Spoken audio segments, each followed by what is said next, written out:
ಎಲ್ಲರಿಗೂ ನಮಸ್ಕಾರ. ಅಂಜಲಿ ಕಿಚನ್ಗೆ ಸ್ವಾಗತ. ಇವತ್ತಿನ ವಿಡಿಯೋದಲ್ಲಿ ನಾಟಿ ಸ್ಟೈಲಲ್ಲಿ ಮಶ್ರೂಮ್ ಗ್ರೇವಿ ಮಾಡಿದ್ದೀನಿ. ತುಂಬ ಟೇಸ್ಟಿಯಾಗಿದೆ, ತುಂಬ ಸಿಂಪಲ್ಲಾಗಿ ಈಸಿಯಾಗಿ ಈ ರೆಸಿಪಿನ ಹೇಗೆ ಮಾಡೋದು ಅಂತ ತೋರಿಸ್ಕೊಡ್ತಿದ್ದೀನಿ. ಬನ್ನಿ. ಮಶ್ರೂಮ್ ಗ್ರೇವಿ ಮಾಡೋದಕ್ಕೆ ಮೊದಲೇದಾಗಿ ಒಂದು 400 ಗ್ರಾಮ್ ಅಷ್ಟು ಮಶ್ರೂಮ್ ತಗೊಂಡಿದ್ದೀನಿ. ನೋಡಿ, ಮಶ್ರೂಮ್ನ ಚೆನ್ನಾಗಿ ವಾಶ್ ಮಾಡಿ ಇಟ್ಕೊಂಡಿದ್ದೀನಿ. ನೋಡಿ, ಮಶ್ರೂಮ್ನ ಈ ಥರ 2 ಭಾಗ ಆಗಿ ಕಟ್ ಮಾಡ್ಕೋಬೇಕು. ಎಲ್ಲ ಮಶ್ರೂಮ್ನ ಇದೇ ಥರ ಒಂದೊಂದಾಗಿ ಕಟ್ ಮಾಡ್ಕೊಳ್ಳಿ.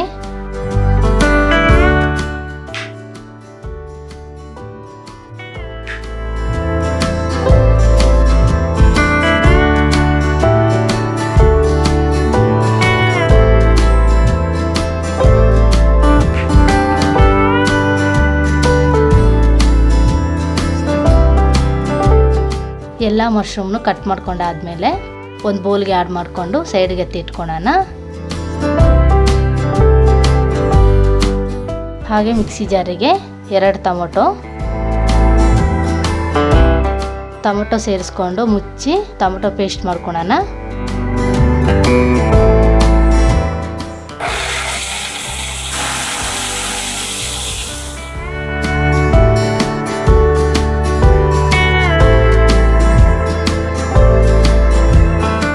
ಟೊಮೊಟೊ ಪೇಸ್ಟ್ ರೆಡಿಯಾಗಿದೆ. ಇವಾಗ ಗ್ರೀನ್ ಮಸಾಲ ರೆಡಿ ಮಾಡ್ಕೊಳ್ಳೋಣ. ಒಂದು ಮಿಕ್ಸಿ ಜಾರಿಗೆ 1/4 ಬೌಲಷ್ಟು ಕಾಯಿ ತುರಿ, 4 ಪೀಸ್ ಶುಂಠಿ, 1-2 ಗೆಡ್ಡೆ ಬೆಳ್ಳುಳ್ಳಿ, 6 ಗೋಡಂಬಿ, ಚಕ್ಕೆ, ಲವಂಗ, ಏಲಕ್ಕಿ, 1 ಹಿಡಿಯಷ್ಟು ಕೊತ್ತಂಬರಿ ಸೇರಿಸ್ಕೊಂಡು ಸ್ವಲ್ಪ ನೀರು ಸೇರಿಸ್ಕೊಂಡು ಗ್ರೈಂಡ್ ಮಾಡ್ಕೋಬೇಕು.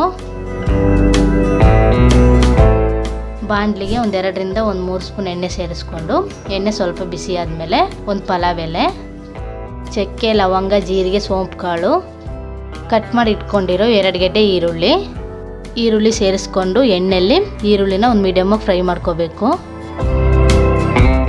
ನೋಡಿ, ಈರುಳ್ಳಿ ಒಂದು ಮೀಡಿಯಮ್ಮಾಗಿ ಫ್ರೈ ಆಗಿದೆ. ಇದಕ್ಕೆ ಇವಾಗ ಕಟ್ ಮಾಡಿ ಇಟ್ಕೊಂಡಿರೋ ಮಶ್ರೂಮ್ನ ಆ್ಯಡ್ ಮಾಡ್ಕೋಬೇಕು. ಹಾಗೆ 1/4 ಸ್ಪೂನ್ ಅರಿಶಿನ ಸೇರಿಸ್ಕೊಂಡು ಮಶ್ರೂಮ್ನ ಎಣ್ಣೆಯಲ್ಲಿ ಚೆನ್ನಾಗಿ ಮಿಕ್ಸ್ ಮಾಡ್ಕೋಬೇಕು.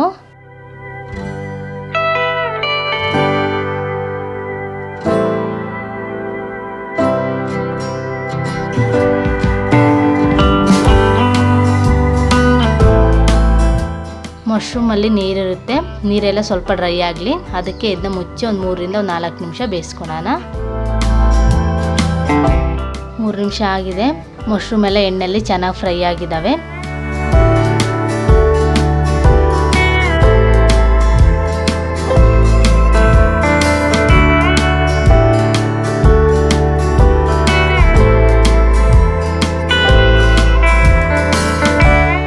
ಮಶ್ರೂಮ್ ಎಲ್ಲ ಎಣ್ಣೆಯಲ್ಲಿ ಚೆನ್ನಾಗಿ ಫ್ರೈ ಆಗಿದೆ. ಮಶ್ರೂಮಲ್ಲಿರೋ ನೀರೆಲ್ಲ ಡ್ರೈ ಆಗಿದ್ದಾವೆ. ಇದಕ್ಕೆ ಇವಾಗ ರುಬ್ಬಿಟ್ಕೊಂಡಿರೋ ಮಸಾಲೆನ ಆ್ಯಡ್ ಮಾಡ್ಕೊಳ್ಳೋಣ. ಹಾಗೆ ಟೊಮೊಟೊ ಪೇಸ್ಟ್ ಸೇರಿಸ್ಕೊಂಡು ಮಶ್ರೂಮ್ ಜೊತೆ ಚೆನ್ನಾಗಿ ಮಿಕ್ಸ್ ಮಾಡ್ಕೊಳ್ಳಿ.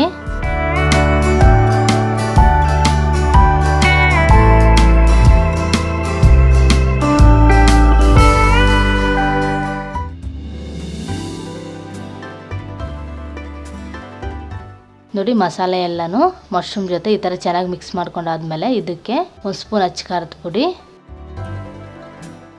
1.5 ಸ್ಪೂನ್ ಧನಿಯಾ powder, 1/2 spoon garam masala, 1 spoon ಉಪ್ಪು ಎಲ್ಲನೂ ಸೇರಿಸ್ಕೊಂಡು ಮಶ್ರೂಮ್ ಜೊತೆ ಚೆನ್ನಾಗಿ ಮಿಕ್ಸ್ ಮಾಡ್ಕೊಳ್ಳಿ.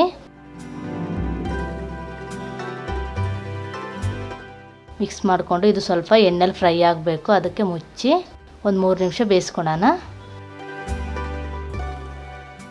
ನೋಡಿ, ಮಸಾಲೆ ಎಲ್ಲನೂ ಹಸಿ ಸ್ಮೆಲ್ ಹೋಗಿದೆ, ಒಂದು ಮೀಡಿಯಮ್ಮಾಗಿ ಫ್ರೈ ಆಗಿದೆ. ಇದಕ್ಕೆ ಇವಾಗ ರುಬ್ಬಿಟ್ಕೊಂಡಿರೋ ಮಿಕ್ಸಿ ಜಾರಿಗೆ ಸ್ವಲ್ಪ ನೀರು ಸೇರಿಸ್ಕೊಂಡು ಆ್ಯಡ್ ಮಾಡ್ಕೊಳ್ಳಿ. ನೀರು ಸೇರಿಸ್ಕೊಂಡ್ಬಿಟ್ಟು ಮಸಾಲೆ ಎಲ್ಲನೂ ಚೆನ್ನಾಗಿ ಮಿಕ್ಸ್ ಮಾಡ್ಕೊಳ್ಳಿ.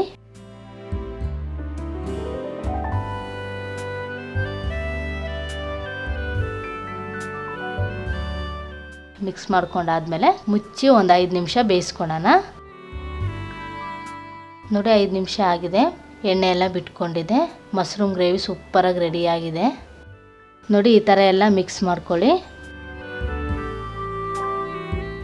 ನೋಡಿ, ಮಶ್ರೂಮ್ ಎಲ್ಲ ಚೆನ್ನಾಗಿ ಬೆಂದಿದ್ದಾವೆ. ಇದಕ್ಕೆ ಇವಾಗ ಮೇಲೆ ಬಿಸಿ ಮಾಡಿಟ್ಕೊಂಡಿರೋ ಕಸ್ತೂರಿ ಮೆಂತ್ಯನ ಆ್ಯಡ್ ಮಾಡ್ಕೊಳ್ಳಿ.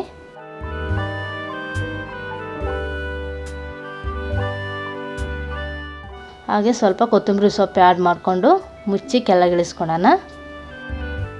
ನೋಡಿ ಮಶ್ರೂಮ್ ಗ್ರೇವಿ ಸೂಪರಾಗಿ ರೆಡಿಯಾಗಿದೆ. ಇದು ಚಪಾತಿಗೂ ಪೂರಿಗೂ ಗೀ ರೈಸ್ಗೂ ಒಳ್ಳೆ ಕಾಂಬಿನೇಷನ್ನು. ಯಾರ್ಯಾರು ನಾನ್ ವೆಜ್ ತಿನ್ನಲ್ಲ ಅನ್ನೋರು ಈ ಮಶ್ರೂಮ್ ಗ್ರೇವಿನ ಒಂದ್ಸಲಿ ಟ್ರೈ ಮಾಡಿ ನೋಡಿ, ಸೂಪರಾಗಿರುತ್ತೆ. ನಮ್ಮ ವಿಡಿಯೋ ಇಷ್ಟ ಆದರೆ ಲೈಕ್ ಮಾಡಿ, ಕಮೆಂಟ್ ತಿಳಿಸಿ.